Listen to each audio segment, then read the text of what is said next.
Ito po, good news mga kabida, ano?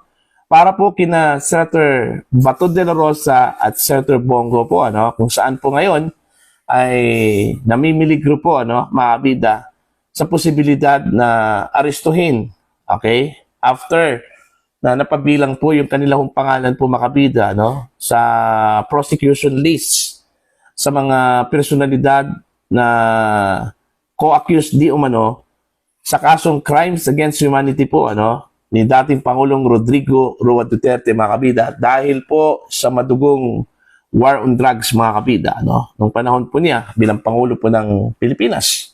Okay? Kaya nasabi ko pong good news dahil inadapt na po ng Senado, mga kabida, ito hong Resolution number 307. Ano po itong Resolution number 307?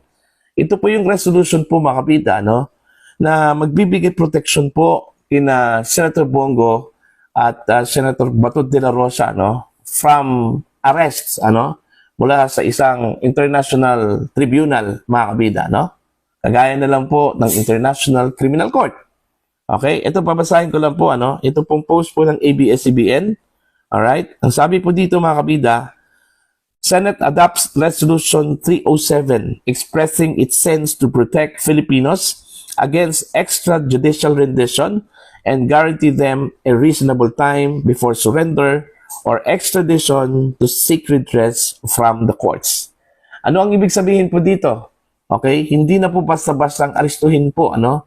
Ito hong mga Pilipino po, mga kabida, kagaya na lang po ni Senator Bongo at Senator Ronald Bato de la Rosa, ano? Ng mga otoridad gamit po ang isang international warrant of arrest, ano, mga kabida. Agaya na lang po sa ginawa po, mga kabida, kay dating Pangulong Rodrigo Roa Duterte, ano, kung saan po naglabas po ang ICC, mga kabida, ng arrest warrant. Okay? Idinaan po ito sa Interpol at yung Interpol naman po ay nakikipag-coordinate po sa mga otoridad dito sa Pilipinas, ano? Kaya nangyari yung pag-aresto po, mga kabida, kay dating Pangulong Rodrigo Roa Duterte, ano?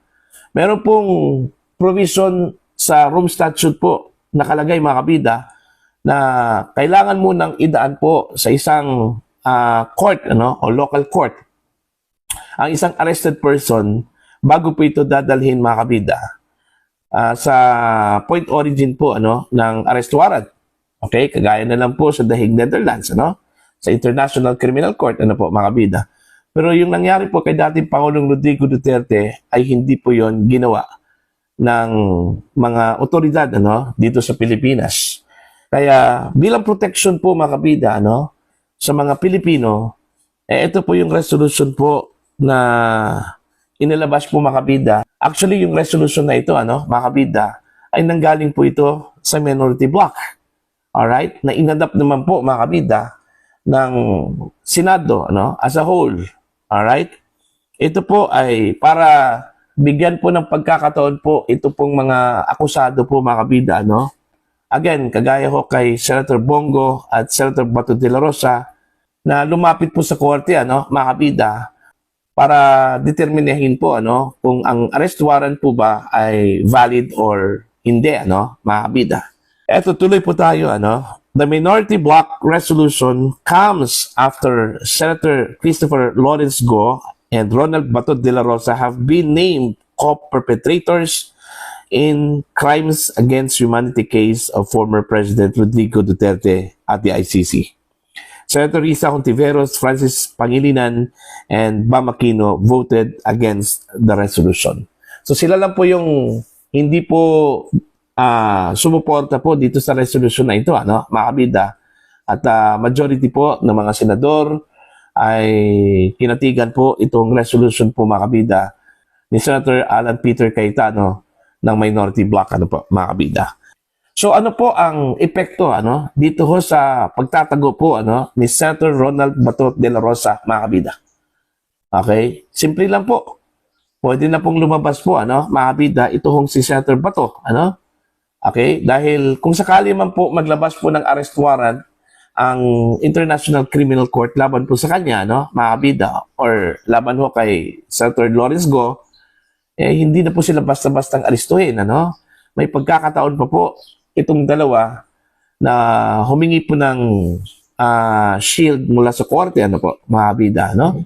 Para bigyan po ng due process yung pag-aresto po, mga kabida, sa kanila. Okay? Kung sakali man po, maglabas po ng arrest warrant ito pong International Criminal Court. Wala akong duda po, mga kabida, na si Senator Bongo at Senator Bato de la Rosa ay napabilang doon ho sa listahan po, mga kabida, no, ng prosecution ng International Criminal Court na mga co-perpetrators daw, ano, ni dating Pangulong Rodrigo Roa Duterte, kung saan po ay meron pong kinakarap na kasong crimes against humanity, mga kabida, dyan po sa ICC, ano. Pero ang question kasi dyan, ano, baka po mangyari po yung nangyari po kay dating Pangulong Rodrigo Roa Duterte, ano, mga kabida, basta-basta na lang pong inaresto, kahit na po questionable yung pag-aresto po, mga kabida, dahil unang-una po, hindi na po tayo party doon ho sa Rome Statute. Kasi umalis na po tayo, mga kabida, no, since 2019 pa po, ano. Okay? So kung tutuusin, wala na pong jurisdiction ang ICC sa atin. Technically po, ano, mga kabida. Pero ang ginawa po ng International Criminal Court, naglabas pa rin ng International Warrant of Arrest laban ho kay dating Pangulong Rodrigo Duterte. Okay? Sa pakikipag-coordinate po, mga kabida, no, sa gobyerno po ng Pilipinas, kahit po hindi po aminin po, mga kabida, ng gobyerno ng Pilipinas na sila po ay nakikipagtulungan, ano, sa International Criminal Court. Kasi yung palang pagtulong po nila sa Interpol, ano, para ma-consummate yung arrest warrant po, mga kabida, no, sapat na po yung batayan, ano, ng Pilipinas, ang gobyerno po ni Pangulong Ferdinand Bongbong Marcos ay nakikipag sabuatan po, mga kabida, no, sa ICC. Alright? Kasi kung ang argument po, mga kabida, na ang gobyerno po ni Pangulong Marcos hindi po nakikipag-ugnayan sa International Criminal Court at sila po ay nakikipag-ugnayan lang po, ano, sa Interpol, mali po yon. Dahil kung tutuusin po, ang arrest warrant po na dala-dala po ng International Police Organization ay nanggaling po sa International Criminal Court. Okay? So parang nakikipag-ugnayan na po, ano, mga kabida, ang Philippine government sa ICC. Di ba? Pero hindi po nila tatanggapin yon, mga kabida, ano. Hindi po tatanggapin ng Marcos administration yan, na sila po ay nakikipag-ugnayan sa International Criminal Court, ano, mga kabida.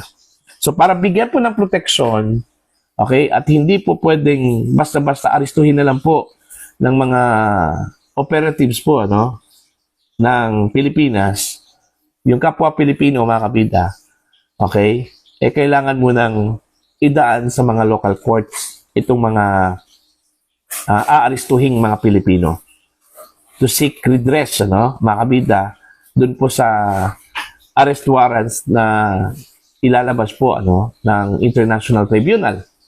Okay? So bibigyan po sila ng pagkakataon para makapag-manifest po sa korte na itong arrest warrant po, na itong pag-aresto po sa kanila, mga kabida, ay hindi po naaayon, unang-una, sa batas po ng Rome Statute, at saka pangalawa po, hindi po naaayon sa ating batas dito sa Pilipinas, mga kabida.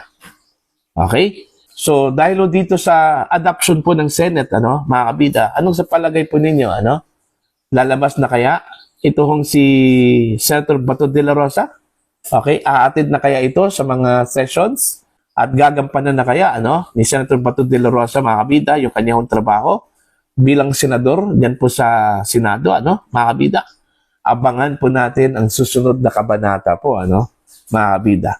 Kung re-respetuhin ba ni Senator Bato de la Rosa itong Senate Resolution number 307 po, ano, na magbibigay protection po sa kanya at sa lahat ng mga Pilipino na nahaharap po, mga kabida, sa kaso mula sa isang international tribunal, kagaya na lang po, mga kabida, ng International Criminal Court.